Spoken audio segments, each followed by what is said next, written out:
First, we place the miniature stove to set a warm, cozy mood.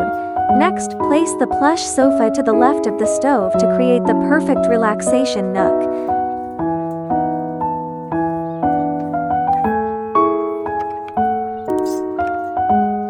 And finally, our tiny mouse takes a seat on the sofa, enjoying a peaceful afternoon tea. A small scene, but full of life and charm.